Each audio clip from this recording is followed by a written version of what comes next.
All right, let's do it live on a Tuesday edition of Cleveland Browns Daily. I am merely Bo. He is the great Z, fresh in the middle of the vacation, sun-kissed, golf, dinner, I'm sure overlooking the coast, fantastic meals. How's it going? How's the pleasuring that is taking place between you and Gibby? Come again? That's right. Excuse me? Pure pleasure. We're on a Pure pleasure out there. You guys are at some spa. No, we are not. We're it's a business trip, Bo. Yesterday was actually, though, a very, very cool day. Got to get out on the links afterwards, after the show, and it was insane. Let's hear it. It was I'm awesome. sure you can't talk about all the specifics. He's just behind walls of you can't get through. But just in general, a man of your accomplishment with the stick, swinging it at a place like that. It was awesome. It really was cool, and it's cool to play a course where they had recently had the major championship of our nation. Yes.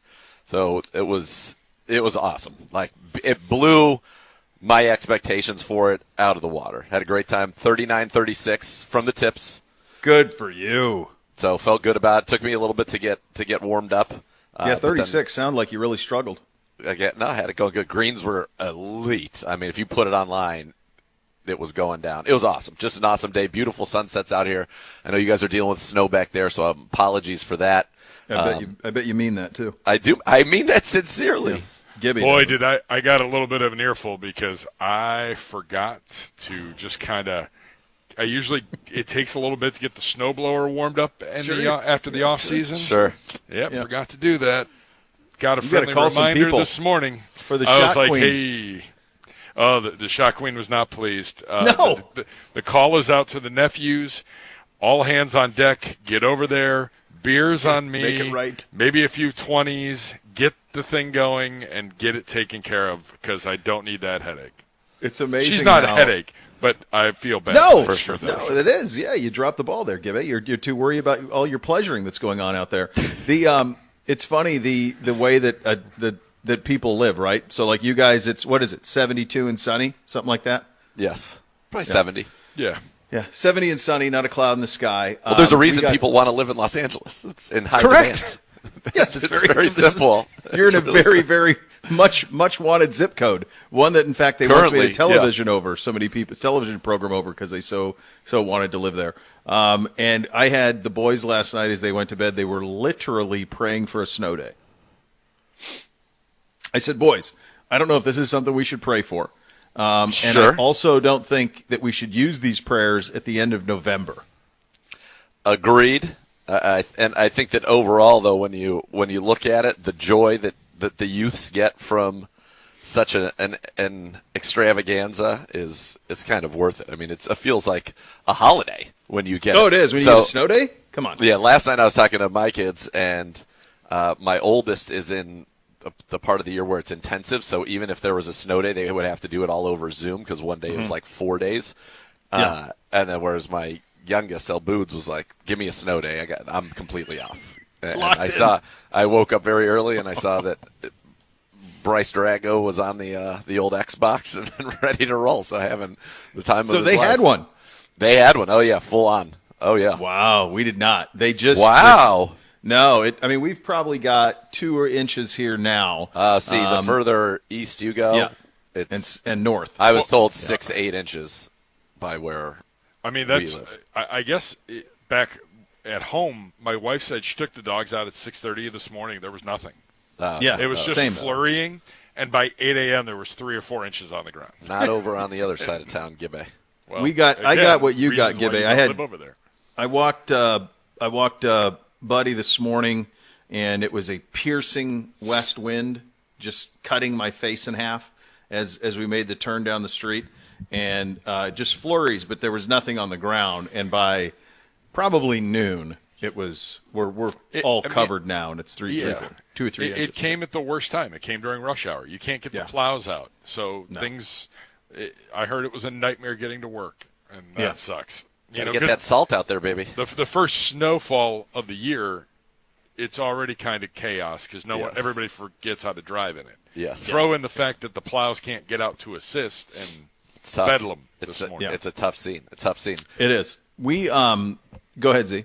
I was just going to say I wanted to and speaking of tough scenes, wanted to paint one final picture for you Go. about our activities yesterday. So after Sure. being out there, Please, you should talk all about this. slapping around. Crazy. My boy Novak and I come back. We pick up Gibbe. Yep. Now, Novak didn't expect to have two large gentlemen in the car with him, so he had a sweet two-door Mustang convertible for his time in California, which feels very appropriate. Yeah, very much. Yeah. So I, being, I did not want, Gibbe's like, I'll get in the back. I'm like, you are not getting in the back. No. Because you couldn't even put one foot down. You had to go straight across.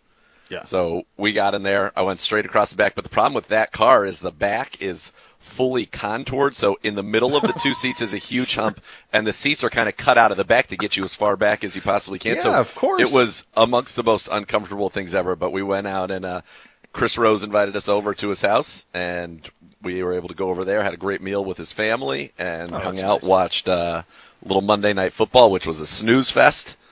Yeah, it was Terrible. Justin Fields never starting for me again, and then we watched a little bit of The Association. And he's got this great theater room. It was awesome. So we had a great time. You can when we were back. Yeah, You can do You can do it right one into the next out there. Yeah. It's still middle of the night. Exactly. Gibby's getting his first real long taste of West Coast time and the Which win is that great. it is. Yeah, that's right. The only problem is trying to get work done. Like I was just saying before the show, I got up at the alarm went off at 7 a.m. I'm like, okay, great, 7 a.m. Like, let's get to work. Yeah. Except it's already 10 a.m. on the East Coast. Like, Split you're the behind difference. the ball. Split the difference. Wake up at 6, then you're working at 9. That's just split the difference. That's all you got to do. You're safe. I will say problems. this, and you can continue to mock us while we're out here for today. After today, though, no, Sure. it is going to be a much. Are you different- doing more than you would normally do if you were here? No, I think it's just like I think tomorrow. Ladies and gentlemen, I actually the defense think you rests. are. We haven't gone through that yet. We haven't gone all of it. We are. But, I mean, on Monday was a pretty solid day. Today, I don't know what today has in hold. I But guarantee you weren't playing one of the 5 most exclusive golf courses in the world yesterday around here, brother. That's also true. But that's obviously weather and course related. Right. Yeah.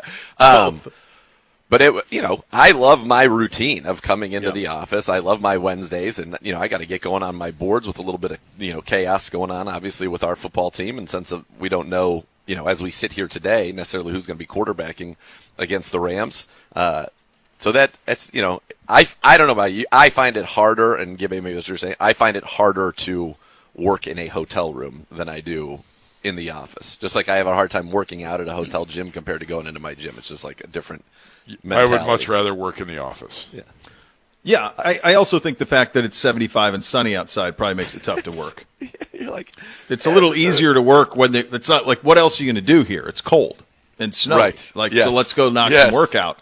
Meantime, there, you look outside, you go, good Lord, there's Kelly Kapowski down walking the streets. Let's go have a good time, see what's happening. That's How about the difference. Iron Mike at the hotel? Little Mike Tyson, see? That's what I'm saying. Like, come on, man. You guys going to use the pool today, though, right? Because you just have the show and then you're done. Actually, we are allowed. We're back? We're in? We're back and we're in. We're back, Maybe they were listening. Maybe. How did I'm going. Hold on. How did you find that out? Well, we're on a text chain, Z. Did you not get the text this morning? I'm Came with about you, 7 Z. a.m. our time. If you put me on a big, long text chain, I'm just going to go ahead and mute that. Well, I figured for today. No. This is like the info. Like, this is your schedule for the day. It doesn't come like it's like one message a day. Okay. Yeah. All right. Here's That's what tolerable. the schedule. But it's here's more- where to get your meals. It's more for the players, typically.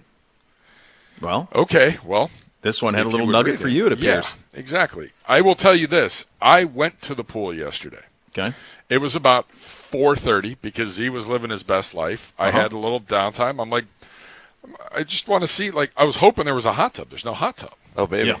No hot tub. It's Southern They're California. like, so I get there and the pool's there, and I'm like, it's kind of shaded. It's really the end of the day here. Mm-hmm. I just wanted a quick little, like 20, 30 Little minute soak. soak. Yeah. Guy's like, hey, don't worry about it. It's heated. It's great. I get in the pool. I don't know what the definition of heated is here, but it was not heated. What temperature are we talking here? So I Less then than asked the guy, 85? I go, hey, what's the heat? He goes, oh, it's 80 degrees. 80's fine. Okay. Go ahead and get in there about I'm gonna side 4:30 with today Gibby. when the pool is shaded and tell me that it's comfortable. For sure. You're going to get in there and swim, you can do 80, but if you're just going to go soak, you need a little bit more. Correct. I sat there for about 15 minutes, and I'm like, well, this is stupid. Yeah.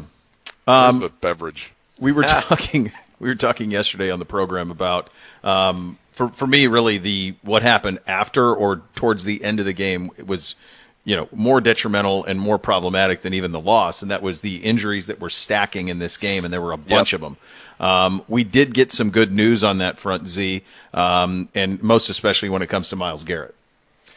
Yeah, no structural damage, and there's obviously it sounded like from Coach yesterday that he thought he would be able to go this weekend. And that's monstrous because you're going to need to be able to stop the Rams if you are going to win this football game, because like I said, we don't know if it's going to be DTR making his 4th career start back where he played his collegiate football in the city of Los Angeles, or if it could potentially be Joe Flacco making a start for the Cleveland Browns. So I think Myles is the best player on this team. I think that's a very safe thing to say. Yes. And so you need him out there. I mean, this is an important game for the Cleveland Browns. We've been talking all along. So you come in 7-3 onto this swing. You wanted to come out of it 8-4, and then if you could be 9-5 headed into your final 3 games, which are winnable games, I think you'd feel pretty darn good about where you're at here with this team. Yeah, for sure. No, look, we're at the point now from an injury standpoint. I'm curious your thoughts on with Elliott and Cooper, and even if you're hearing anything from DTR. But the roadmap is very specific. Yes, for this team to get to the postseason, it is a very, very specific map and trail to follow, and it is absolutely imperative that 95 is there always for the map to work. Yep, that's the only way it works. Is if 95's there. If 95 misses games, then as great as our defense is, that's the Chiefs' offense. It's not quite the Chiefs' offense, no Mahomes, but it's Chiefs' offense, no Kelsey, just because of the importance of the quarterback position. Of course. If you're going to try to have this improbable run to the postseason despite all of these injuries, 95 plays. It's only way. Yeah, and I think you hope to get 21 back as well. I mean, yes. It's kind of all hands on deck, and you're going to have to be as we have been, an elite defensive football team, and then offensively, we've got to, at some point, get it through our heads and then our ability to execute to play clean and to not give the football away. Yeah. Like the fact that we're 7-4 with everything that we know from an injury standpoint for this football team, and we lead the league in giveaways, is staggering. It's a staggering thing. Typically, that would be a death knell for a team that's not operating at full strength. No, we for much of the season talked about the sorcery of Tomlin. There's a little bit of that going on here too. Yeah, with the way that you're sitting here at 9-4 and going into a game on Sunday with an opportunity to get to 8-4 and be a legitimate team in the postseason. The number to get for postseason play, I mean, I think 10's a lock. And then 9 feels like that could do it too. So that's what needs to happen here. You get to 10. The rest of this, you got to win 3 more games to find yourself into the postseason, and that would be a hell of a season with all things considered here. And then once you get in the dance, you're a man in the arena. Let's take our shot. Exactly. Once you get in, listen, in one-game scenarios, one-game seasons, anything can happen because they could turn the ball over. The ball bounces the way you need it to, and those things can change the outcomes of games, obviously. So, yeah, I think that certainly is, you got to get there, and the path, as you said, for this football team, given everything that has happened, is pretty narrowly defined, I think. And that's okay. For sure. Yes. Yeah. And the other thing that not only helps with this chase of the postseason, but also the damage you could do while you're there, is that, I mean, you have 2 teams that we thought would be Super Bowl contenders who are not and are already eliminated in Cincinnati and the Jets. The Bills are going to have a tough. They're at 6-6. They haven't been what people thought that they would be. And Kansas City, who I think we all think is the best team in the AFC, they have not been the behemoth that they have been in previous seasons. So there is a path here once you get in. It's just a matter of getting in and being part of the dance. Right, and to say that we would be like the Giants team that got in at the last second with Eli Manning, obviously we don't have our Eli Manning here right now, but that was a team that got hot and went on what was described at that time as a very improbable run that culminating in them, beating one of the greatest teams of all time. So once you get in, if you get hot, and look, Joe Flacco had one of the great Super Bowl runs when he led the Baltimore Ravens title. Obviously, that was a long, long time ago. But if you can get in, you get a quarterback who gets hot and can, throw a few touchdown passes a game, not throw any interceptions. With our defense, you can beat anybody. We've proven it. We can beat anybody. Is it going to be tough? Obviously. Do we have to stay healthy on defense? Yes. Do we need, I think, to get Denzel Ward back would be very, very helpful. So, yeah, there's still a lot to do. But this next 3-game stretch, where you've got the Rams, the Jags, and the Bears, I really think you need to win 2 of those 3 games. I feel like we should beat the Bears at home. So you really need to win one of these 2, either out here at the Rams or at home against the Jags. Jags are a full day. This is a better shot, even though you're on the road. Yeah, the only thing with, if you get some inclement weather against Jacksonville, that could be helpful, sure. That's helpful, certainly. Houston will be tough down at their place. And then it's Cincinnati at the end, and that's one that should be a dub. That's Cincinnati at the end of again, the Jets. Yeah, the Jets at home. Come on. Yeah. I don't understand what we're talking about that he's, I don't get why this is all coming out unless it's happening, but at the same time I would have no understanding of why it would actually happen. I've been telling you this for like a month. I know you keep saying that, but why would he come back to play 2 to 3 meaningless games at the end of a season in which the Jets are already eliminated from the playoffs? Ego. Well, and also, whether he plays or not, I think the reason he's doing all of this is to validate his Tuesday appearance on McAfee. Sure. I mean, that pumps that up. For sure. Because otherwise you're not talking about him. Right. If it was, no one's talking about him if he's just doing an Achilles surgery. He's shut for the season. Right. He's done. So this keeps it top of mind every time he comes on there. He did have surgery, though, right? Yes. I mean, I think they have to disclose that accurately, don't they? But who knows? Right. So it just, I don't get it. I don't either. That was bad ball last night. Awful ball. Oof. Awful. Yeah. Gross. Dobbs sounds like could be losing his job. 4 picks. Fields, every time I looked up at the screen, I felt like I either was watching Dobbs throw a pick or Fields fumble the ball in the open field. Yeah. In the open field. No, it's a tough watch. The crazy thing is, like, the Bears really don't want to win those games, and the Vikings really wanted to win those games. Yes. So I think if Carolina holds firm and if that's the number 1 overall pick that goes to the Bears, they will trade Justin Fields this offseason. It's just a very clear, simple play there. We were talking about this last night. I said Atlanta should give like a 2 or a 3 for him. You were probably still sleeping in your private bungalow when I was doing what I do in the morning, but at the time when I was doing it, I said he needs to be in Atlanta, first plane to Atlanta as soon as he can. Yeah. And I don't like that guy down there at all, but Same. That situation is tailor-made for his skills and the talent around him and the dome. He's from Georgia. Home run. That's home run.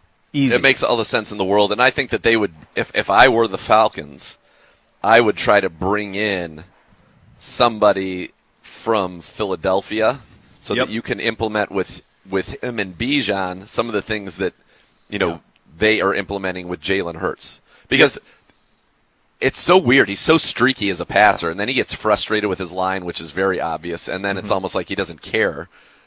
But they need to have more designed runs for him and then get him in a rhythm as a passer, and you just don't see that. And so I think Arthur Smith likes to run kind of much more of a smash run. I think when you have somebody that dynamic, you have an opportunity to do a lot more with him. Now, they did a lot of that stuff with Mariota, so he does get it.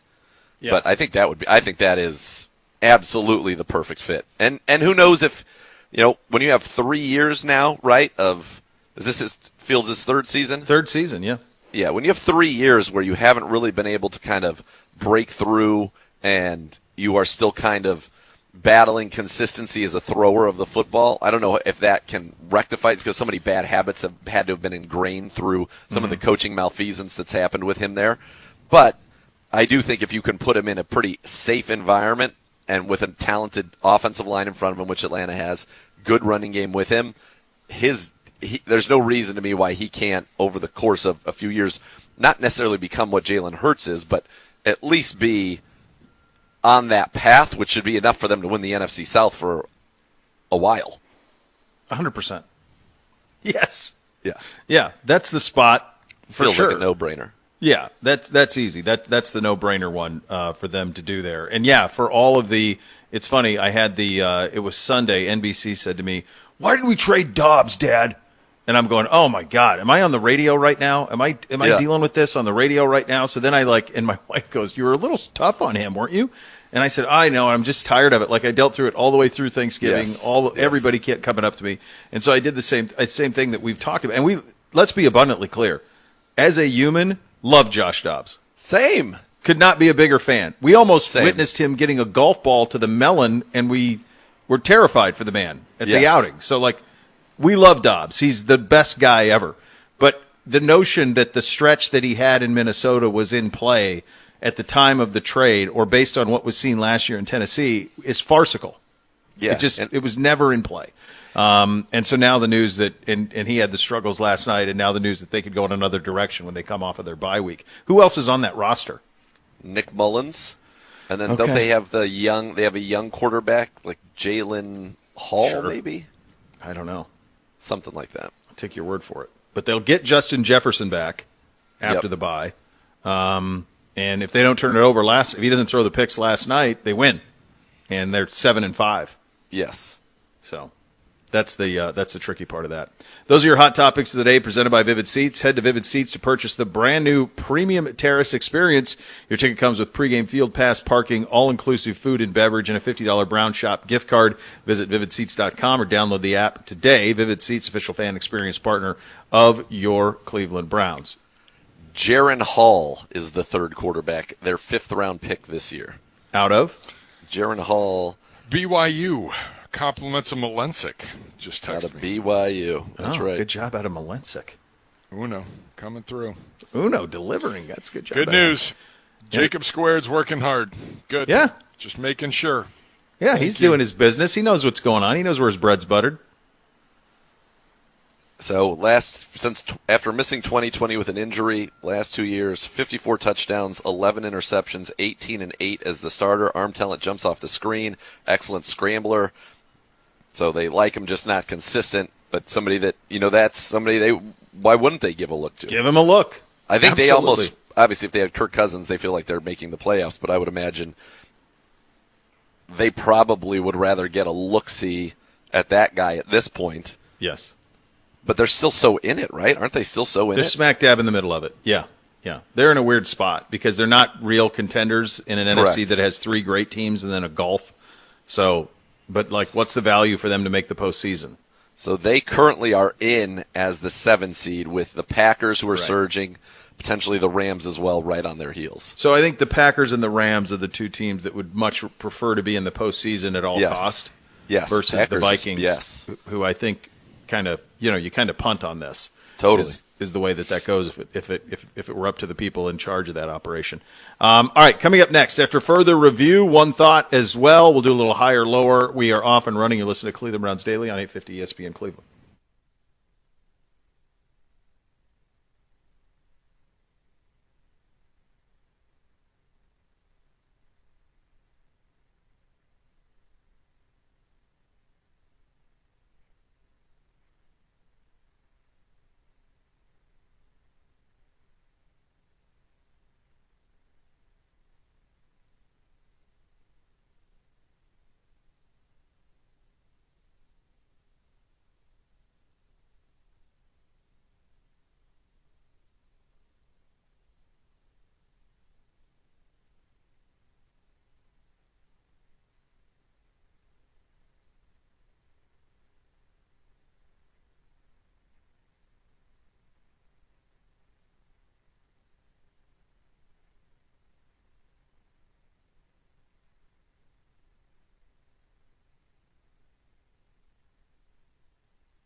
All right, welcome back to Cleveland Browns Daily, brought to you by Valley Bet, sports betting partner. Your Cleveland Browns, now live in Ohio. All right, let's do a little after further review, Dr. Z. All right, let's get into it. By the way, I got you a sweet black lid that I think will go very nicely with what you like it. What you like. Yeah, I think I love you. You know I do. Of course. If anyone could be out there frolicking, and it would be you. That you're the one human who gulps joy. You and Bootsy are the two humans I know who gulp joy. We most certainly do. Yeah, you guys are spirit animals. Still no punishment. It's crazy. I've had it locked and loaded for weeks. And he knows.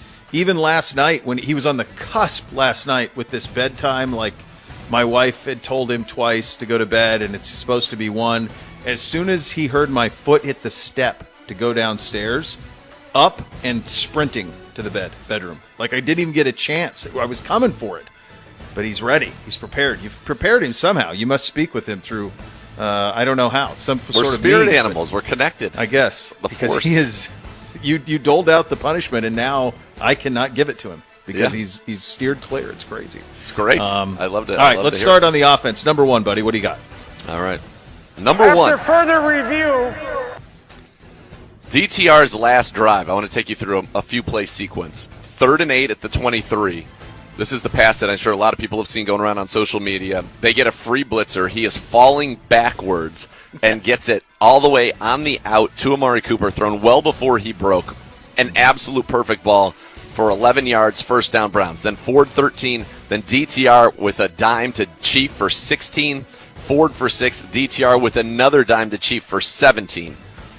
That stretch right there is what this team can be. And I think if you're watching, from a DTR lens, you had to be really encouraged by what he was able to do on his final 3 possessions, the confidence he showed, some of the balls that he threw. He really should have thrown a touchdown at 2nd and goal to Chief on that back shoulder. Unfortunately, Chief wasn't able to bring it in.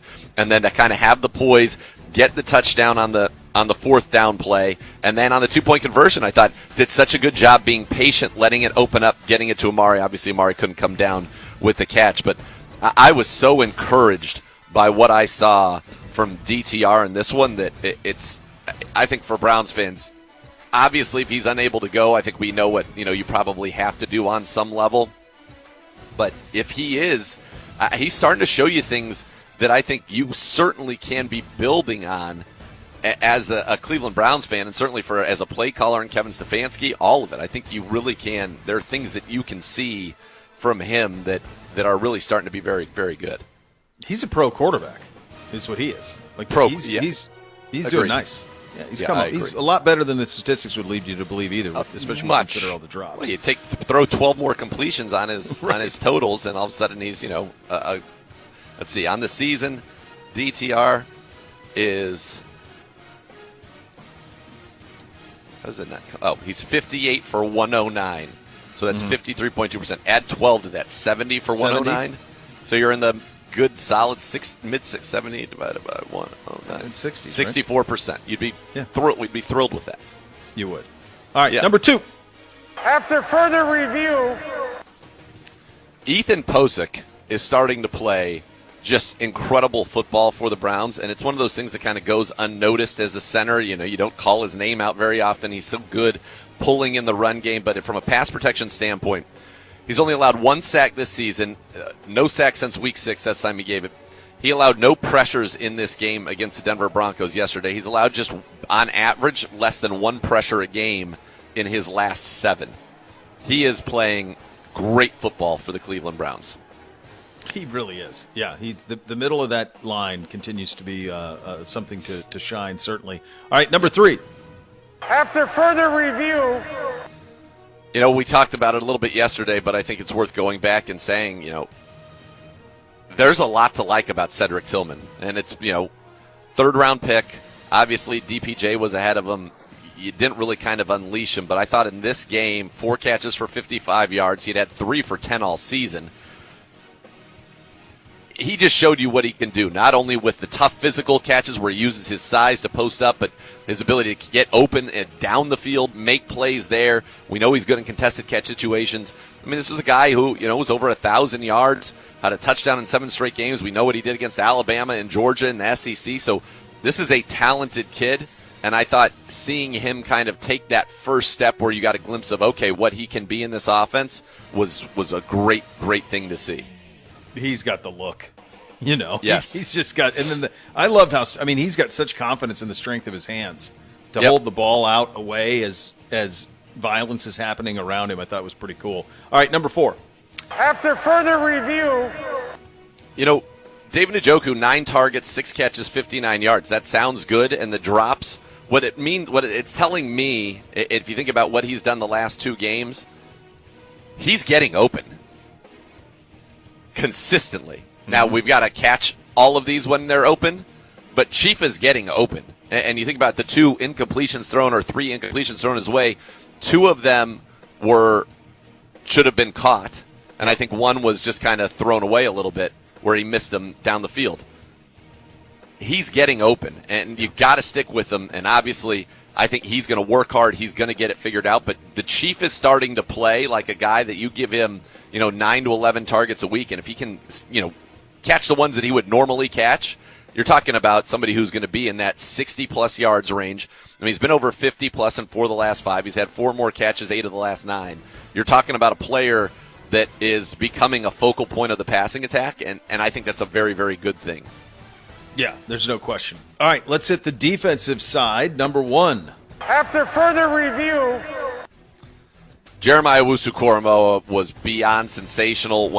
I think he was the top-graded linebacker in the National Football League this past week at Pro Football Focus with a 93.6. He had 12 tackles to lead the team, a sack, a forced fumble, couple tackles for loss to add already to his team lead. He had 6, according to what PFF does, is stops near the line of scrimmage. He had 6 of them. I thought he played a fantastic game, and we are watching him become – I think he should be in Pro Bowl conversations. Yes. I think it's going to be tough because when they think of off-ball linebackers, Roquan's going to be a Pro Bowler for sure in this conference. You got people who are racking up big numbers in terms of tackles. Even the guy we played last week, Alex Singleton's well over 100. You got Zaire Franklin in Indianapolis who's racking up the stats that way. But you're talking about making plays at or behind the line of scrimmage. I don't know if anybody has been better than Jeremiah Owusu-Koramoah. Let me run this by you. If Denzel can get back relatively soon, Miles obviously an All-Pro. Denzel's got a shot at All-Pro.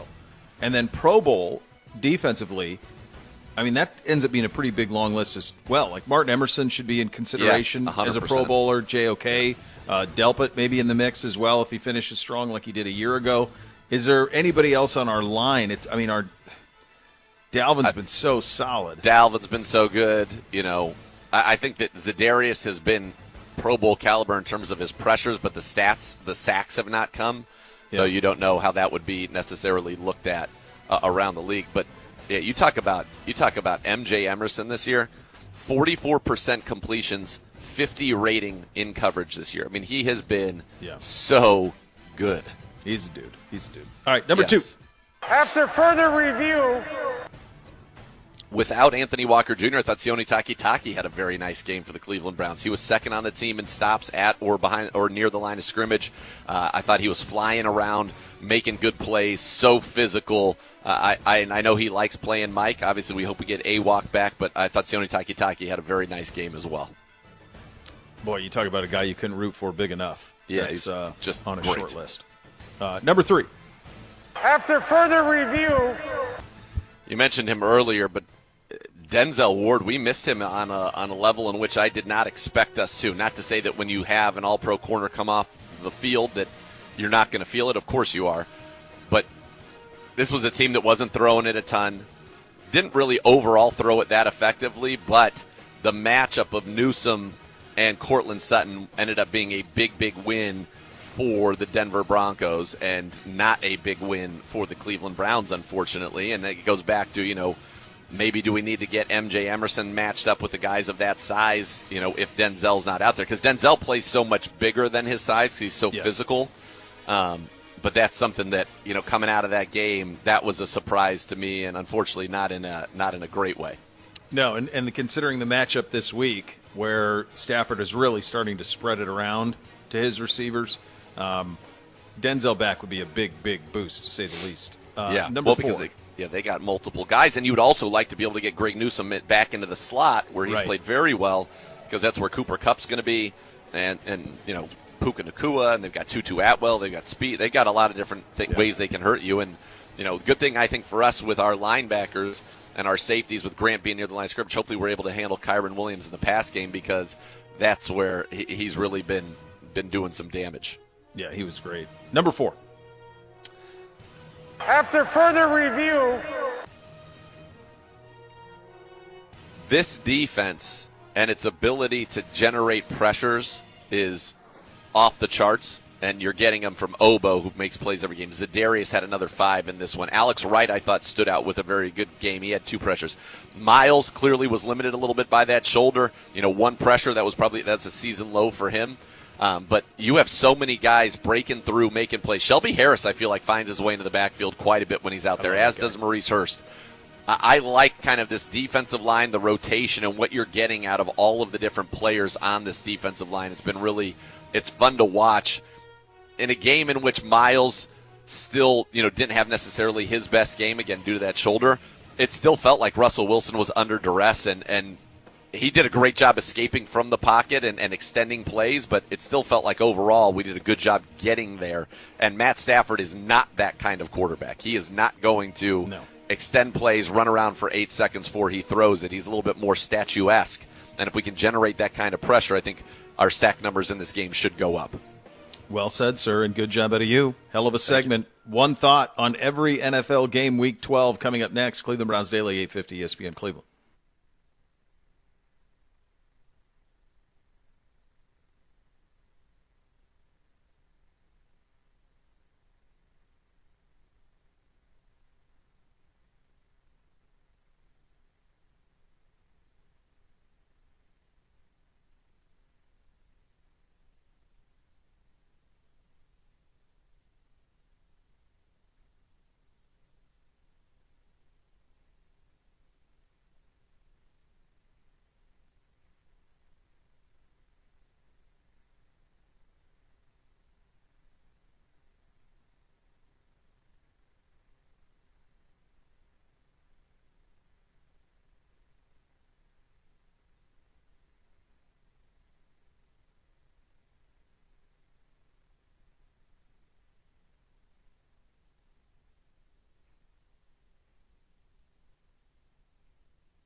All right, welcome back in Cleveland Browns Daily from Cleveland and Beverly Hills.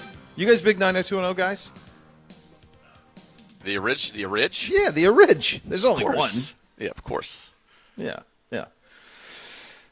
Lots to like there. All right, you ready for Gibby? Were you? Wait a minute. Yeah, I mean, it's no Melrose Place, but Well, that was a different level. That's a different animal. One was like a wholesome high school comedy. The other was debauched. Sure, that was a wholesome comedy. Well, for the beginning it was. It was Yes. in the high school years. And then the college years, Kelly Kapowski shows up as Valerie Malone, and then that ratcheted up a notch. Yes, the business picked up. I still am amazed how was it Gabrielle Carteris? Yeah, she was like in her 30s, I feel like. She was. That's like for real. She legitimately was. Yeah, in her 30s playing a 16-year-old. I was a big fan.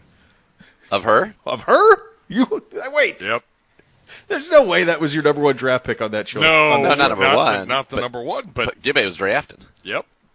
Very good. You're the one, Gibbe. Let's do it. One thought. You're the one, Gibbe. Of course, my computer is.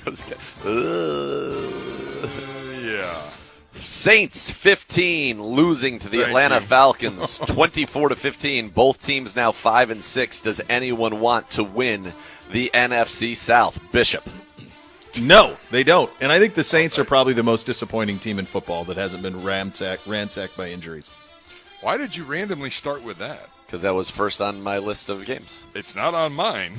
Well, do you guys have a problem with that? You didn't have a list. Do you hear what I said? True. I Most did hear disappointing non-injury team in the NFL is the Saints. Yes, although they've now, Michael Thomas, who is at this point, it feels like he's just cooked. He's washed. Yeah. And they had, what was the Lattimore went on IR. But yes, and this was a game in which Carr, threw for 300 yards, averaged 8 yards an attempt. They ran it for 150 yards. I just don't understand, without having watched this game, snap to snap, can somebody explain to me how they didn't score more than 15 points? They ran for 150 yards at 5.3 a pop. They threw for 304 yards. They did have one giveaway. They had two giveaways, but they were even in the turnover battle, 2-2. Yeah. They outgained the Falcons 444-396. They converted 6 of 14 on third downs. They possessed the ball for almost 32 minutes. They went 0 for 5 in the red zone. Well, that's the answer. 0 for 5 in the red zone. Did you see Jameis dancing and rapping in front of Derek Carr? It was great. The best part, did I see correctly, Ludacris swinging from the rafters? I think you did see that. And performing at halftime? That's right. Good. That's right. Perfect. It's New Orleans. Falcons ran for, that was the best part of that game. Falcons ran for 228 yards in this one. Free Kyle Pitts. Get him off that team. You got to get gone. Yeah. Get him somewhere where he's going to play as he should. That'd be a fun off-season conversation, like players in team prisons. Yeah, fine. In. Next from the AFC North, Squealers 16, Bengals 10. Zagura, one thought. They really had it going. Stupid lucky Squealers. They capitalize on your mistakes. Browning had a chance to put them up 14-3 in the second quarter and throws a terrible red zone pick. And that was it. That was basically it from that moment on. Yeah. Painful. I thought the Steelers did a better job offensively. Najee Harris looked really good. They got Freiermuth involved. Freiermuth came into that game, I think, with 9 catches on the season for 60 yards. Night. Yeah, I remember going into our game, he had 8 catches coming in. I think he had 1. 9 for, basically 60 yards, and had 9 for 120 in this game. You start incorporating him over the middle of the field. We talked about it in the lead up to our game, that Pickett had thrown fewest number of passes, completions, yards per attempt, total yards, all of it on passes over the middle. And Freiermuth was pretty good for them a year ago. Get him involved. It wasn't, they had 400 yards of offense. It didn't show up in the score, but sure. 400 yards is way more than they've had. Yes. I think Cincinnati's one of the more fascinating what do they do? Because of all of the teams that had a catastrophic injury, they're the one that was a legit let's go win the Super Bowl team. Like everybody else, we had to see it. They were all in on this year, obviously with T. Higgins and all of that. I don't know what they do coming down the stretch. I don't know. Like, the best thing to do would be to push the chips in and go 5-12 and get Rome Aduzier or one of those guys to, or shore up your offensive line, something like that. But I just don't know if the veterans on that team will allow it, and how hard will they play. Up next, it is interesting. What's kind of the temperature down there? And nobody knows what to do with their hands. They're going to have an interesting offseason. Yeah, it's like Ricky Bobby. They don't know what to do with their hands. That's right. You know, like if it was before the deadline, they would have traded Higgins. Sure. The deadline in the NFL needs to be later. It needs to be like now. Was my Fact or Fiction in the pregame show. Is it? Couldn't agree with you more. Thanksgiving weekend. It needs to be after 75% of the season is done. So the teams that know that they're in it can go make moves to buttress their teams while sacrificing stuff for the future. And teams that are out of it can. It just makes so much sense. You don't know really what's going on in early. What is it? A Halloween? Yeah, you're not even halfway through the season. No. Not anymore, you're not. It's at least got to be 10, 11 games in. I think at a minimum 2/3 of the season. Yes. Ideally 75%. Because 75%, you still have after 12 games, everybody would have 5 games left. Like, that's still a long time.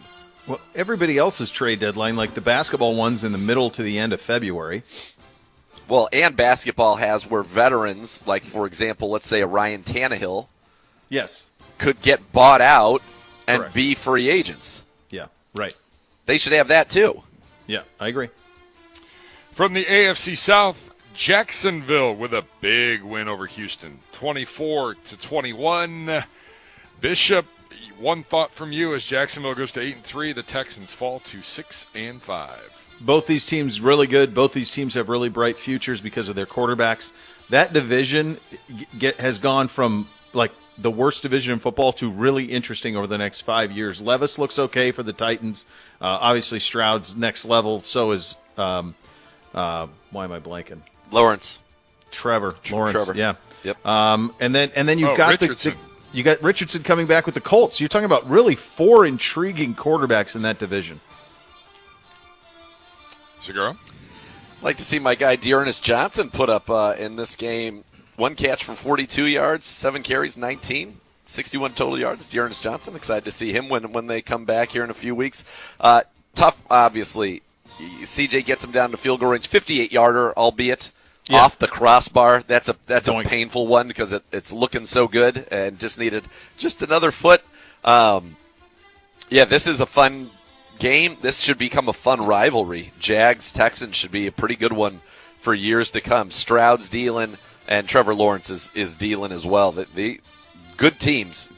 And the Texans, early season on your schedule late, you're like, okay, that'll be a nice win. That is going to be a tough matchup for the Cleveland Browns. This one bears watching going forward. The Colts with a big win over Baker and the Buccaneers, 27-20. Colts are playing good football right now, hanging around, which is exactly what they need. Some news today out of Indy, though, from Ian Rappaport. Jonathan Taylor suffered an injured thumb that is requiring further evaluation, puts his status in doubt going forward. All options are on the table. Bishop, one thought. Not great for my fantasy team. I had savvily drafted Jonathan Taylor and waited on that contract to get sorted out. I figured it would. And he's been really good. It's not good for them either. It's interesting, like Minshew, how capable he is. Like, there's a hard ceiling on it, but it's a ceiling in the way that the league is now with all the quarterback injuries where they could be a playoff team. Yep. Yeah. Moss played well earlier when he was out. Yeah. So you hope they can keep that going. I like them. Pittman's playing well. We like Downs, Minshew, solid defense. That's a fun team. And our victory over them was a much bigger one than maybe we even thought at the time. Oh yeah. And on the other side of it, for the Bucs, like at some point, don't you just say, okay, let's play the kid and see what he's got? Trask? Yeah, I would think. Like, I mean, are we coming close to that? You're 4-7, but in that conference, you're like a game out at 4-7. I don't know. Up next, gross game of the week, outside of course, Falcons and Saints. Giants 10, Patriots 7. The G-men go to 4-8 on the year. The Patriots are 2-9, and I can make an argument they're the worst team in the NFL. Zagura, one thought from you. Patriots are terrible. Yep. Awful. It is. This is one of those real sad. This is going to be a very sad end to the Bill Belichick tenure in New England, right? Like, yes, this has to be it, don't you think? Mm-hmm. Yeah. So that's just, to me, that's a sad thing. Mac Jones is broken. The guy was a Pro Bowler as a rookie. Now is getting completely outplayed by Tom DeVito. Just it's sad when this is the full-on collapse of the dynasty. We knew once Brady left, obviously it was on a downward path. But I didn't they go to the playoffs maybe that first year with Mac? I think they did. Yes. Yeah, they lost to Buffalo. It's like a wild card, and you're like, okay, Buffalo all right, them. they're still going to be good. They'll get it not figured out. They are dreadful. It's they time suck. to cut the cord. They suck. The roster sucks, and the reality is that there's no quick fix there. Like, they really have to go to the bottom, and they can't allow for Bill to have a say on what they do to try to build it up because he's proven he can't do it from a draft standpoint. So the reality that if he's going to break Don Shula's record, it's not going to happen in New England. That's the number one takeaway for me from what's happened this year in New England. Up next, Titans 17, Panthers 10. Tennessee goes to 4-7, just kind of hanging out. Again, Mike Vrabel style. Bishop, one thought from you. It's just the mess of Carolina. I mean, did you see Tepper today? We're going to hear from their owner in the next segment. Okay, so we'll have some of that. But, it's just clown show there. They blew it on Bryce Young. Whoever made that decision final blew it on that. Now, to be fair, I'm not going to say he's absolutely a failure. He'd have to be an incredible outlier to overcome the limitations in size that he has. Absolutely. But they have no talent around him. This is not a position for him to succeed in any way, shape, or form. So if there was a chance for him to succeed, it was not going to be here. Valid, correct, agreed. I think that it's so hard to know what anybody would have looked like going there. No, true. But and Bryce Young probably needed to be in Houston in a dome. Mm-hmm. That would have suited him better. I think C.J. Stroud probably would be good anywhere, but would he be doing what he's doing in Houston? I don't think so. Oh, they in wouldn't Carolina. Tank Dell and no. No. So, again, you think of, we just went back-to-back games here. To me, Patriots-Panthers would be the worst possible game that you could have in the NFL right now. Yes, that's the two worst teams. I'd agree with that. Up next, the team we will play Sunday here in Los Angeles. The Rams 37, Cardinals 14. I really thought the Cardinals would make a much better showing in this game. So did we. And, So did we. Boy, were we wrong. Zagura, one thought from you. Just a classic Stafford performance, 25 of 33, 4 touchdowns through the air. Kyren Williams comes back, and he gives them 209 total yards and 2 touchdowns. Royce Freeman ran for 7. They ran for 228 yards on 7 yards a carry. They are going to be a full day offensively. I think we can absolutely get after their defense, but they will be a full day offensively. Atwell's a home run hitter. They've got Puka Nacua and Cooper Kupp. And Kupp's kind of cooled down, so is Nacua, but this is still a very dangerous team, and it's one that you do not want to let get out ahead of you, as they were able to kind of really physically dominate Arizona as this game went on. We did not give proper attention to Kyren Williams coming back and Agreed. what he would give them. I knew there was talk that he was coming back. We thought he was coming back. I guess maybe we just had forgot how good he had become before the injury and didn't know that he would just be able to jump right back in it. But it's just a different level when you have him. Yes. On every level. On every level. God, the playmaker. Playmaker. Be amazing to see him out where you guys are now. Gosh. Oh, in my the elements. God. Thriving. We run into him. Yeah. Up next, at one point in this football game, the Chiefs trailed the Las Vegas Raiders 14-0. Yeah. However, the Chiefs remembered they're the Chiefs, and the Raiders remembered they're the Raiders. Chiefs 31, Raiders 17. Bishop, one thought.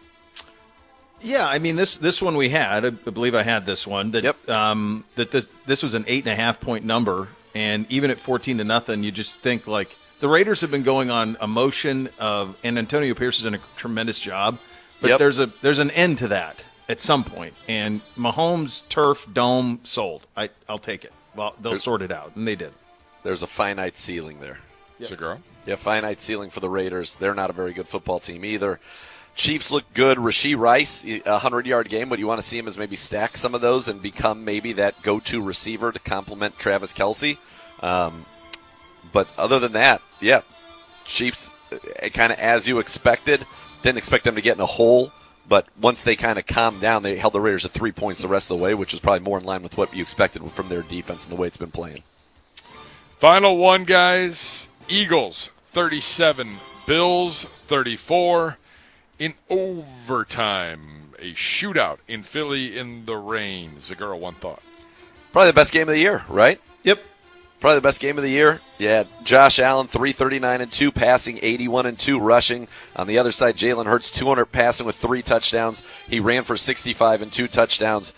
It had everything you want. Devontae Smith making big plays. A.J. Brown getting in the end zone. DeAndre Swift running. And on the Buffalo side, it was Josh Allen kind of carrying this offense. Diggs got in the end zone. Gabe Davis, 100 and a touchdown.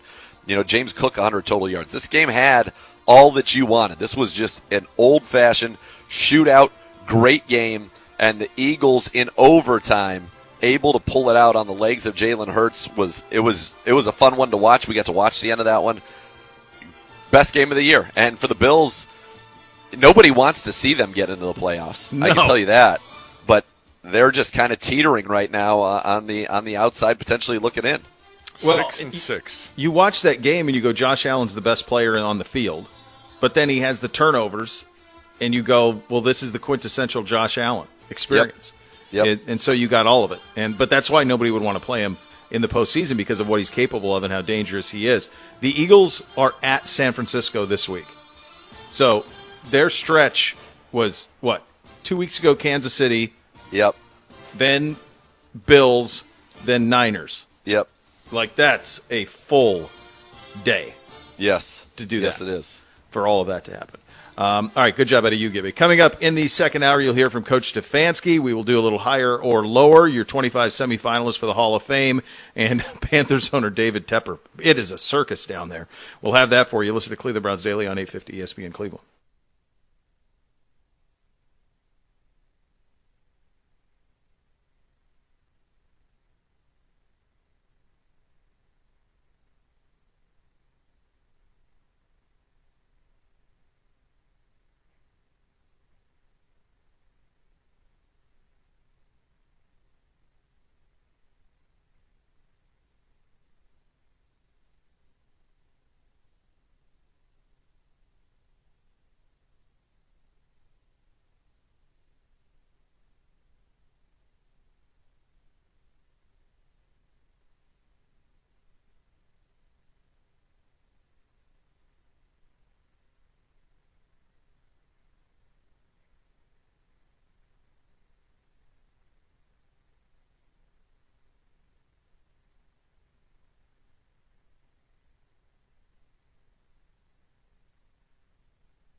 Pet Supplies Plus giving you a chance to win tickets to home games all season long while providing the best deals for you or pet at 75 stores throughout Ohio. Enter to win at clevelandbrowns.com/Pet Supplies Plus and receive a coupon to use at your local store with your entry. Pet Supplies Plus is a proud partner of your Cleveland Browns. The National Football League announces the 25 modern era semifinalists for the class of 2024. Okay, let's take a look. This is, all right, so here they are. Let's just go, Z, let's play a game. Yep. I'll say a name, you say yes, no. Yep, love it. Just first reaction. How about can we play Contender, Pretender with Griff? Yes. Contender. Do we have it? Pretender. Is that even possible? So Climax, that would be. Is it possible? 2 Fridays ago, there was a sounder that was input. How's that not on a hotkey? Got to be ready. Hall of Fame, Contender or Pretender? It would be from a Friday CBD show, Climax. We can fill here for a minute. Yeah, we can. We're pros. We got to have it. Got to have. I feel like it's the perfect way to do this. It's funny. We looked forward to. I just wish I could see Uno's reaction right now. Uno would be very pleased. We looked forward to the Hoff going in for so long, and now he's in. Like our guy's in. He's in. So, yeah. Is he in the United States? I don't think so, right? Because isn't his flight? Was it It was today? supposed to be today. Yeah. So who knows? Who knows? There are worse places to be stuck, but also Totally. I guess what would be the solution? Like if you can't get a plane, what is that drive from Puerto Vallarta to like? No. How far down? Climax. No, impossible. Too far. It's a 3-hour flight from So Texas. All right. I don't know where it is geographically. No. Is it Pacific Coast? Southwest, yes. West Coast. West coast of Mexico. How far south? Is it like it's not on the same peninsula as Cabo? No, so Cabo's on its own peninsula. Puerto Vallarta's on Isn't that the Yucatan main, Peninsula I don't know what it's called. with Cabo? Puerto Vallarta is Is it north of? No, or it's Cabo's north. It's way south of Cabo. Okay. Cabo's kind of at the same level as Mazatlan. And Okay. You're going way down before you're getting down to Puerto Vallarta. Yeah. I mean, you're saying how long would it be to drive? To drive where? From Puerto Vallarta? Los Angeles.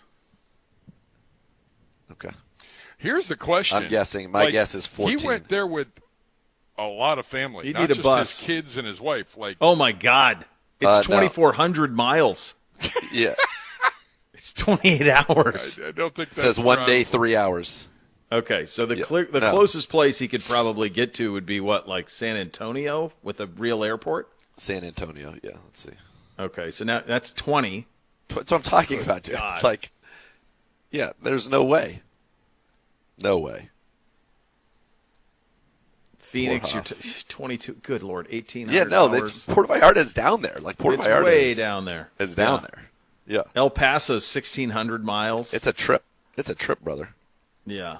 There's got to be something like way in southern Texas that would be the closest, but then you're driving across Mexico, Yeah, which I'm sure you're not crazy about.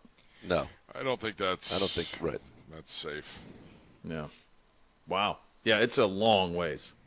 Long hike. All right. So yeah, he's not driving, he's flying. So he could legitimately be stuck. Yes, yes. Yeah. Again, though, like stuck in Wisconsin, stuck in Puerto Vallarta. Well, you like being stuck places, but you also want to be able to get out eventually. The Correct. thing that's tricky about the Mexico thing, or if I were to get stuck in Hawaii this spring, is like if I get stuck, I can't drive. Yes. Like you're Correct. stuck. You can't swim. No. You can't Not that captain far. a yacht. No. Too No. far. Too far. All right. Are we ready for this? Oh, we're ready. Let's go. All right.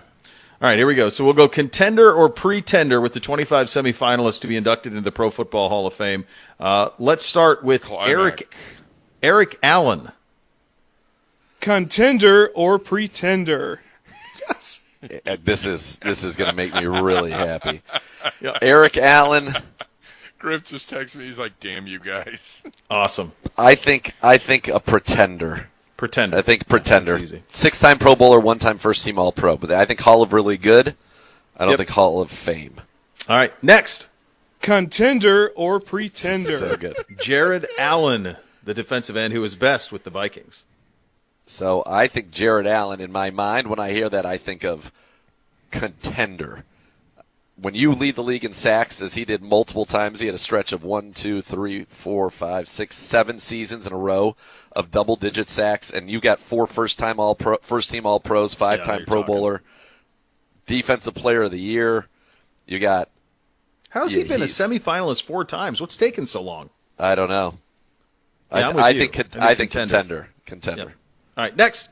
Contender or pretender? Gets better every time. It's like it's a new inflection. It really is. Willie Anderson, the tackle out of the Bengals and Ravens, feels pretender in my head. Yeah, I think a long time in Cincinnati. But I think that's fair. Actually played his best ball at the end of his career. Was 3 consecutive seasons a first-team All-Pro. Really? Yep. 1-time second team. So 4-time Pro Bowler, 3-time All-Pro. Probably, yeah, Hall of pretty good. Contender. Next. Contender or pretender? Well, you and I had this conversation live on this one. Tiki Barber. First time making a semifinalist list. Yeah. We talked about him when we were down there. His numbers are better than you think. Way better. So he finishes with 5 straight 1,000-yard seasons. 1387 and 11, 1216 2, 1518 and 13, 1860 and 19. I mean, he had his last 3 years, he averaged 95 yards, 116 and 104 yards per game, plus the receiving. He had 1, 2, 3 straight seasons of more than 2,000 total yards. Led the league in yards from scrimmage 2 of his last 3 seasons in the league. He had back-to-back years with over 2,000 total yards and averaging 13 total touchdowns. Yeah. That's pretty good. Like, I don't think, here's the thing, if you played the ultimate game and then you even had the second version of the ultimate game, I just don't think Tiki Barber's in it. No, I don't think he's near it. So I'm going to say really good, but pretender. I agree, and I don't think he's even in like the ultimate game for his era. No. As good as he was. No. Next. Contender or pretender? Anquan Bolden, my guy. Oh man, I want him to be a contender, but I mean, he's not. He's not. He's a full-on pretender. Very good player. 3-time Pro Bowler, 0-time All-Pro. Made some big plays in big moments. Awesome guy. Yep. He's just not quite on that level. Maybe the toughest guy in the history of football. He's on a short list. All right, next. Contender or pretender? Jari Evans, the guard. It strikes me Saints, as no. I want to say. Right? Yeah, Saints and Packers. Yeah, I would say no. I would say that strikes me as a no immediately. It's cool that we're getting to people that we know. All right, hold on a second.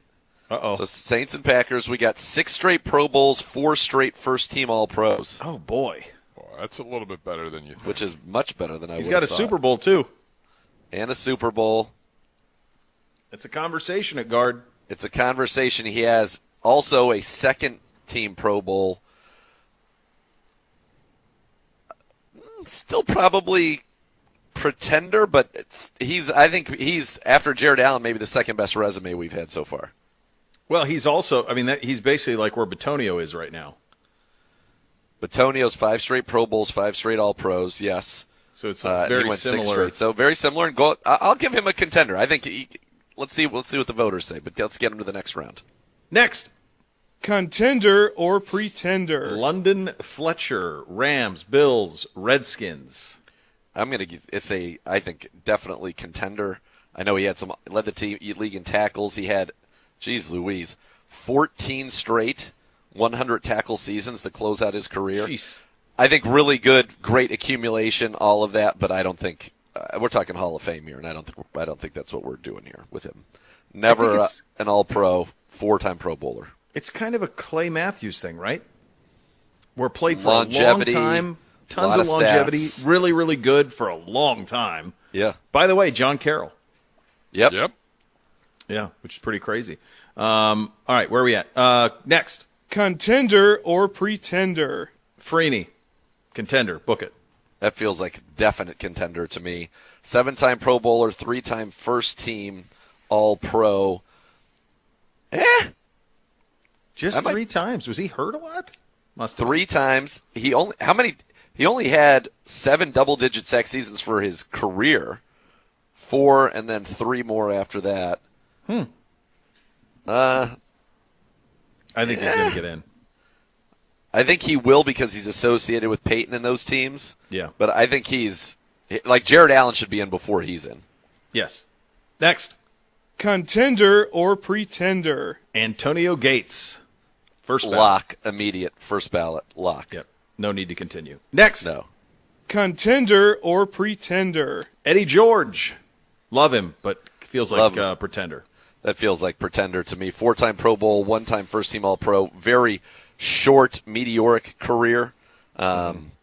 He started off with 5 straight 1,000-yard seasons. Never led the league in rushing. Never led the league in rushing touchdowns. Career yards per carry. It's bad. 3.6. Nope. Yeah. Sorry. Next. Contender or pretender? James Harrison. If he played us 16 times a year, probably a first ballot. James Harrison, 5-time Pro Bowl, anyway, right? 2-time first-team All-Pro, 2-time Super Bowl champion, part of some historically good Steelers defenses. Wasn't he Defensive Player of the Year? That's what I'm trying to get over to. Thought he was Defensive Player of the Year once. 2-time Super Bowl champ, 2-time All-Pro, and let's see. He was the AP Defensive Player of the Year in 2008, 4th in the MVP voting that year. He never led the league in sacks. He did lead the league in forced fumbles once. Very good pretender. All right, next.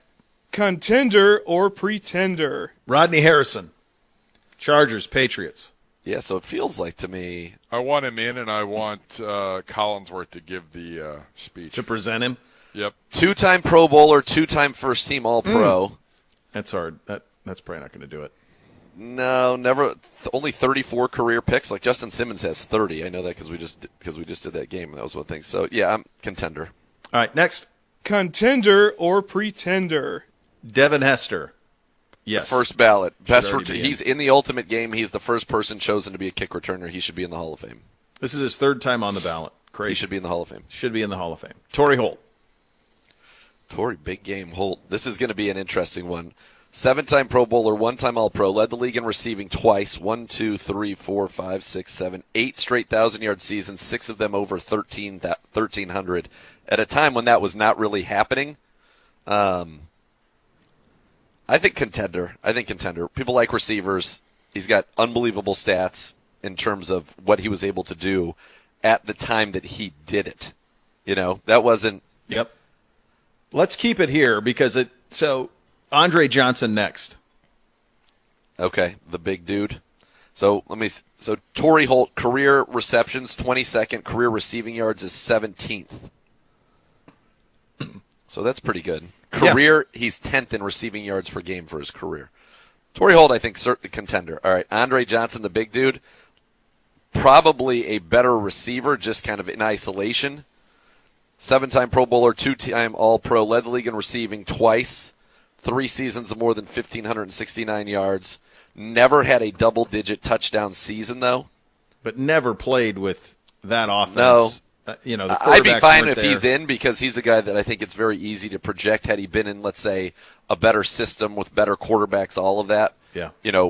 It's easy to imagine him putting up numbers similar, not the same, similar to maybe what Calvin Johnson was able to do with Matt Stafford. I agree. Next. Contender or pretender? All right, I got 2 defensive guys. One, to me, I'm shocked, to me feels like should have been in already. Robert Mathis and Julius Peppers. So Julius Peppers to me is automatic. He's the first ballot guy along with Antonio Gates that made the semifinals. Okay. Those are the only 2. Mathis, pretender. Led the league in sacks once, 19.5, way late in his career. But I think he and Freeney were both really, really good. They were made, I think, even better by playing on the turf and by being on teams with Peyton Manning that had lots of leads. Yep. Good player. Hall of very good. Julius Peppers, automatic. Yep. Like, he will go in, and he will go in this year. Next. Contender or pretender? Steve Smith. I'm going to give you 3 here. We got 3 I want to get. I'm going to give you 2 receivers. Steve Smith, Hines Ward. I think probably pretender. Right? Same. Yeah. Hines Ward, definitely not. Steve Smith, 5-time Pro Bowler, 2-time first-team All-Pro, led the league in receiving once. Great guy, fiery, all of that, yes, but I think Hall of Fame, probably pretender. All right, next. Contender or pretender? I got 2 running backs here. Fred Taylor, Ricky Waters. Waters, no. although he was really good for a moment with the 49ers. All right, Fred Taylor, just one Pro Bowl, multiple 1,000-yard seasons. Unfortunately, nope. Ricky Watters is actually a surprising one in how much better his numbers are than you might think. 5-time Pro Bowler. He had good. 1, 2, 3, 4, 6 straight 1,000-yard seasons. He had 1, 2, 3, 4, 5, 6, 7, 8 straight with more than 1,500 total yards. Okay, is Roger Craig in the Hall of Fame? No. I don't think then he can't be. Then Watters can't be. So Roger Craig, 4-time Pro Bowler, 1-time first-team All-Pro. Obviously, was the first guy ever to have 1,000 rushing and 1,000 receiving in the same season. But which it's he a did different. in 1985. Look which at is the crazy. running backs that Yes, he's trying I was to gonna break say. through. That's the problem. Yeah. Both really good. Yeah. Next. Contender or pretender? All right, last offensive guy, and then we got 3 defensive guys. Reggie Wayne. No, I think he's below, in my mind, he would be below both Torrey Holt and Andre Johnson. 6-time Pro Bowl, 1-time All-Pro, led the league in receiving once, kind of has that same run of 1,000-yard seasons, and played with Peyton Manning. Yeah. And sometimes opposite Marvin Harrison. Yeah. Next. Contender or pretender? Vince Wilfork. Feels like a better actual piece Yeah. than somebody that would be a Hall of Famer, right? Agreed. The next one, to me, I don't understand how Patrick Willis is not a Hall of Famer. So Patrick He's Willis. he's the defensive equivalent of Terrell Davis. Yes. So Patrick Willis, in every year that he was in the league, until the year that he finally got hurt, he was a Pro Bowler. He was a first-team All-Pro in 5 of the 7, and a second-team All-Pro in the other. So every full season he was in the league, he was a Pro Bowler and a 5-time first-team All-Pro, 1-time second-team All-Pro. Absolutely a Hall of Famer. If you are putting together the defense during the time with which he played, he starts at linebacker the entire time. Yes. The end. Full stop. Yes. And it's Urlacher's in, right? Yes, he's better than Urlacher. Better than Urlacher. For sure. He didn't have the agent Urlacher had, but he's better. Better than Urlacher. I mean, I don't even know that if it would be. So Urlacher was. I think of he's on the level with Bobby Wagner. Yes. He just doesn't have the longevity, but he's got 7 years of it. It's not like Urlacher it's 4. is a 4-time first-team All-Pro. Ray Lewis is 7 times. Yeah. What'd you say Willis was? 5? 5 first, 1 And second 2. in 6 years. Only played 6 years. Come on. Nobody's had a, other than Bobby Wagner and Ray Lewis, nobody's had a 6-year stretch where they were 5-time first-team All-Pro. Stop it. Put him in. That's it. It's enough. Yeah, he should be in. It's enough. Lastly, Darren Woodson. Can't be, right? No. Very good. Yeah, no. Doesn't feel like it at all. All right, Like coming Zach up next- Thomas Zach Thomas, who just got in this year with the Hoff, he was the other guy that had kind of, I think. Those are the 2. So he only had 4, 1, 2, 3. He had 5 total first-team All-Pros. Willis did 5 out of 6. That's only him at linebacker, him, Ray Lewis, and Wagner. And I'm going to look up Singletary right now, but I feel like that would maybe be the only other one that could do that. Singletary. Yeah, in the middle? And Singletary was the only other one. Singletary did 6 straight. So it's Wagner and Singletary did 6 straight. Ray Lewis did 5 out of 6. Willis did 5 out of 6. Automatic, Patrick Willis. And it's enough. Yeah, it's absolutely enough. Automatic. Cleveland Browns Daily will be broadcasting live from Buffalo Wild Wings in Brooklyn next Tuesday. Just think how your view will be different a week from now. We'll that's do what? December 5th. That's true. 1 to 3. Kevin Mack is going to join us from 2 to 3. Visit the Cleveland Browns Facebook page to learn more. You listen to Cleveland Browns Daily on 850 ESPN Cleveland.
All right, now let's head to the podium. Some highlights from Coach Stefanski's meeting with the media yesterday. Okay, injuries. Amari, like I told you, x-rays are negative. Think he'll be okay. Working through that this week. Jordan Elliott, similar with the ankle day-to-day, but feel good about where he is. Miles, with the shoulder, is sore, but feel good about where he'll be, but day-to-day. And then Dorian, like we talked about last night, we'll just continue to work through the protocol and make sure, obviously, you're following every step of that. With the game, you watch it afterwards, and it's we just didn't do enough of those things that you have to do to win on the road. Way too sloppy with the football, having the ball on the ground 5 times, turning it over like we did. Those are giveaways, giving the game away, and we can't do that. And that's the things that we really have to focus on moving forward, is taking care of that rock.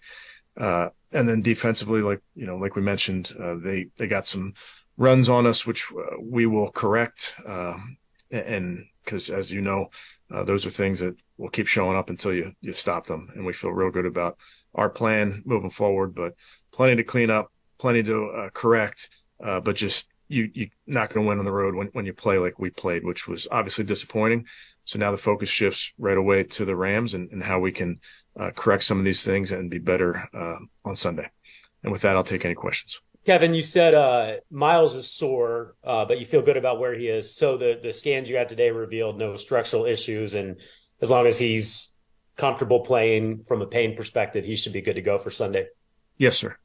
Hey, Kevin, a lot's been made about the run-pass imbalance yesterday. What were you seeing from the Broncos that made you kind of maybe throw the ball a little bit more and maybe surprise some people a little bit? Yeah, I think we go into every game, Tom, and you have a plan for things that they're going to do, and then sometimes they show you things that you have to adjust.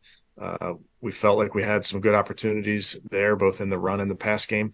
We had some missed opportunities, unfortunately, and that's the frustrating part of we have to hit some of those opportunities again, both in the run and the pass, to score more points. Kevin, I know every week you guys preach that ball security, taking care of the ball. Sunday seemed to have a lot of penalties. What do you do approaching that this week to try to clean that up and make sure that doesn't carry over into LA? Yeah, unfortunately, a lot of those defensive penalties negated some good plays, and that's the frustrating part that we have to clean up. We'll work very hard at the aligned offsides. Those shouldn't happen, and we'll be better this week. How do you solve this drop passes thing that has kind of popped up here in the last couple of weeks? And what do you think the genesis of that? Because you guys have been really good catching the football until recently. Yeah, it's to us, Daryl, it always comes back to technique. I don't think you can simply say to somebody, hey, catch the ball. I think you have to talk about the things that go into catching the ball, the act of catching, and there's all those coaching points. There's all those things that, you've been taught your whole life, and we'll continue to coach them up because those are certainly correctable. Hey, Kevin, how did you think JOK and the other linebackers sort of filled in without Anthony on the field yesterday? Yeah, there were obviously some really good moments. I thought Jeremiah in particular was all over the field. He was very, very productive, making plays sideline to sideline. Obviously made a huge play for us on that 4th down, knocking the ball out. So has been making big plays for us all season, but in particular, he really stepped up yesterday. Kevin, I think Dorian has played 3 games, and you guys have scored 2 touchdowns in 3 games with him. Why do you feel he's capable of shouldering the burden with each game being so critical going forward? Why do you trust him to steer this ship home as the starting quarterback? Yeah, I would just tell you, any young player, Tony, that you put in there and you're continuing to coach and bring them along.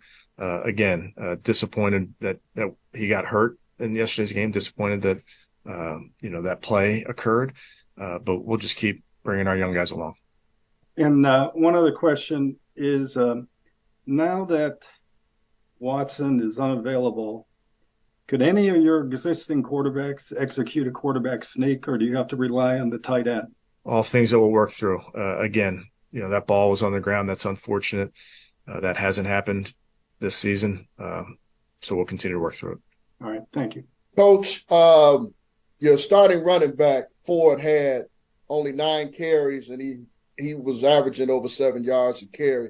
Is there some opportunities where he may get some more carries and you all become a more ground-based team? Because it seems that that's the one thing that this team does well, and that's run the ball. Thank you. Yeah, I thought, Jerome gave us some really good moments in the run game and the pass game. Had a couple nice plays there in a 2-minute drive. We're count on him every single week. As you know, we like our running back room, and we like to share the ball for sure. And you mentioned the run defense issues. What did you think were the biggest problems that the Broncos were able to exploit? Yeah, they did a couple of things, that were good, obviously schematically, but as you know, in this game, you always have counter moves to those things. We got to them. We feel confident that we can play sound, and it always is it can always be from alignment. It can be from assignment. It can be technique. So those are all things that we'll work hard on this week. All right, there you go. There's Coach from the podium in Los Angeles yesterday. We'll do a little higher, lower coming up next. You'll listen to Cleveland Browns Daily, brought to you by Bally Bet, sports betting partner, your Cleveland Browns, now live in Ohio on 850 ESPN Cleveland.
The Rolling Stones Live Stones Tour 2024. Hackney Diamonds coming to Cleveland Browns Stadium on Saturday, June 15th. Tickets go on sale on Friday, December 1st. Visit clevelandbrowns.com/Rolling Stones for more information on that. Time for a little higher lower, presented by Keep It Fun Ohio from the Ohio Lottery, offering easy ways to keep gambling fun. Hello, Gibby. Hi, boys. This will be an interesting one and a fun one. Let's get right down to it. I like it. Higher or lower? This is from Eric Edholm, NFL.com. The Eagles, number 1, and rightfully so. Number 2 in his power rankings, the Baltimore Ravens. Zagura, higher, lower, or just right for said Ratbirds at 9-3. Well, I'm going to continue to play better or worse as I always do, and I think that they are worse than that. I don't know what that is. They are worse than the 49ers are a better football team than the Baltimore Ravens right now, and I think... Are we sure? I think yes, you could make the case that the 49ers are the number 1 team in the NFL right now, and I'll be curious when we do guess the lines. I'll be curious. I bet that game's in Philly, isn't it? No, I think it's San Francisco, right? Or maybe I'm wrong. I don't know. I don't care where it is. I think the Niners are going to be favored. Yeah. Bishop, higher, lower, just right. No, they're worse. They're worser than 2. San Francisco should be above them. San Francisco's playing better than Philly right now. Philly's winning. That game is in Philly. Ooh. Okay. So I bet the Niners. Guess the line's Philly minus -1.5. I think the Niners. I think it could be Niners. Think about some of the lines they've had. I think it could be Niners by monsters. 3. They've had monster lines. You want to count that one and guess the stats, the spreads right now? Do I get it? What'd you say? Niners -3. -3. Hit it right on the head. Let's go. Is that what it is? Yep. That surprised me. I thought 2.5 made more sense, but I wanted to say 3 in case it was 3.5. Wow. Yep. To you. Nope. You are correct. All right. So yes, they should be below. I would have them below Kansas City too. And Kansas City's not great right now, but I'd still have them below them. Okay. Next. Higher or lower? 49ers 3, Chiefs 4, Cowboys number 5 at 8-3. Bishop, higher, lower, or just right for the Big D? Well, like the teams at 5 and 6 are mirrors. Like they annihilate bad teams. The Cowboys annihilate bad teams. The Dolphins annihilate bad teams. But when they punch at their own weight class, they don't have the same type of effect in any way, shape, or form. I'm fine with Dallas being 5 and Miami being 6, but you could have swapped these, and I'd be okay with that too. But I'm okay with Cowboys being 5. Segura. So the Cowboys, what did they? So they lost close to the Eagles week 9. They were blasted by the Niners. Since then, they beat the Chargers, destroyed the Rams, destroyed the Giants, destroyed the Panthers, destroyed the Commanders. Seahawks this week, Thursday Night Football. Then home Eagles, at Bills, at Dolphins, home Lions. Well, there you go. So the next month is going to tell you a lot about what this team is. I like that. Dak's playing great. I think he's got 18 touchdowns and 2 picks in his last 6 games. He's been playing phenomenal football. So I'm fine with him because their defense is a problem. Deron Bland has more touchdowns. This is he's got what's 6, nuts. Doesn't he? Yeah, he's an NFL record holder now. NFL record holder. But hold on. And I don't know how easy it is to break that going forward. Filibuster for 1 second for me while you guys discuss. Looking at some of these other ones, Jacksonville's number 7.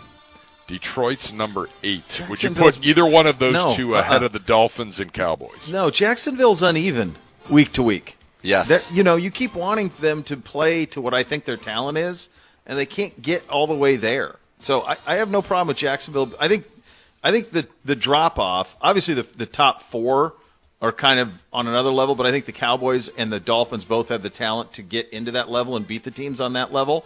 But he's got them bracketed pretty good. Yeah, I don't know about to me. I think he's got this right. I think he's got Jacksonville and he's got Detroit at 8. And then that's a pretty good. We'll then you got big 9. questions. Yeah, big questions there. How about the fact that Deron Bland has as many receiving touchdowns? That's essentially what a pick 6 is, as Jamar Chase. Yeah. Gross. Next. Higher or lower? All right, we just went through the top 8. It takes us to number 9, and I'm just baffled by this, and I'll just throw us in on this as well. He's got the Squealers at number 9 at 7-4. He's got us at number 10 at 7-6. and 4. Zagura, higher, lower, just right. What do you make of this? So we're at 10. Yeah, and the Squealers are at 9. We're better than they are. I mean, we are. We're better. We than just they beat are. them. Their Denver record just is going to beat us and was Denver 0-3 just beat us. and is one. They're 6-2 in their last 8. And they're at 15. Yeah, They're behind the Colts. right. Huh. Yeah. I think we're better than the Steelers. I think the Texans are better than the Steelers. The Texans smoked the Steelers earlier this year. Yeah, they've played. Like, this is just a reliance upon the sorcery of Tomlin and the record and not watching the games. Yes. And because they're the Steelers. Yeah. Yeah, I don't understand that. Next. Higher or lower? Puker's at 9, Browns at 10. He's got the Texans at 11, Buffalo at 12. Higher, lower, or just right for Buffalo, Bo Bishop? What do we do with them, guys? What do we do with They are a Buffalo? top 10 team. They just don't For sure. execute to that level on a consistent basis. I would put them what ahead do of you do with Houston. I would. I don't know.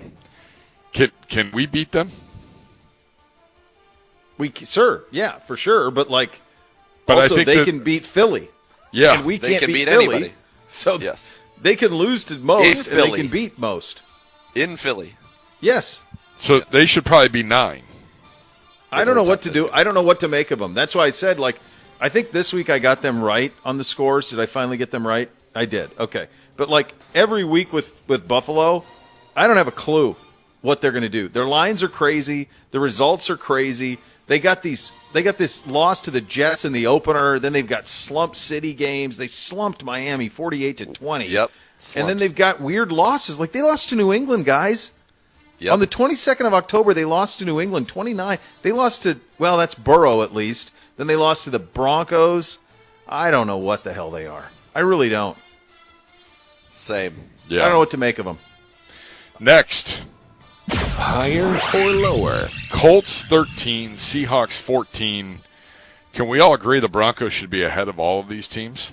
Yes. They're at number 15. They went 6-2 in their last 8. Come on. Yeah. Higher for them for sure. Good Better. job, Zagura. It's a radio show. Don't nod your head. Better. Next. Better. You looked at me kind of like, I don't- Higher or lower? Vikings are 16. I think they should be. Well, I don't know. Right at this point now, you're Now into. it's just junk. Yep, Yep. exactly. I don't. They still have the Bengals ranked 20th. I'll tell which you, there's that blows job. my mind. the Packers are better than 18th. They are. Let me ask I you would this. take You guys are out in La La Land. What Yeah, is boy, are the is anyone talking about the Chargers? No. No. I haven't heard one thing. Like When I was if- introduced to a bunch of people as, being with the Cleveland Browns yesterday, not one local person had anything to say about the Chargers or Rams, and I asked if they were fans of either, and they're just like, Yeah, no. they're here. Okay. No one cares. No, why would they? It's San Diego's team. I mean, they've been Yeah. there 6 years, and they do not care. I guess the reason I'm asking is if that situation were playing out in a market that was dialed in Brandon Cleveland? Staley still being employed would be impossible. Impossible. Yeah, exactly. There's no way. If they were like in this market, or Pittsburgh, or Philly, or New York, or Buffalo, or New England, no No way. chance. No. No way. Gone. Gone. All right, real quick, because we have 30 seconds here. His last 4 teams, bottom 4. Washington 29, Arizona 30, Patriots 31, Panthers 32. Arizona should go up because of Kyler. The Giants last two should are the be last down. two. Yeah, the last two are the last two. It's the Patriots and Panthers are the 2 worst teams. I think the Titans are pretty bad right now, too. Like, They just they're went okay with 17 to Levis. 10. They almost got the They're- Steelers a couple. They're not good. They're They're fine. bottom, but they're not on the level of the Patriots and Panthers. Yeah. That's another level. A whole nother level. We just All signed right. John Kelly to the practice squad. So much more to come. You're listening to Cleveland Browns Daily on 850 ESPN Cleveland.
If a car, truck, or motorcycle accident caused you injury, call the injury lawyers at 1-800-ELK Ohio for a free case review. Elk & Elk's proud partner of your Cleveland Browns. What do you got on the slate? You got a nice meal? What are we doing tonight, boys?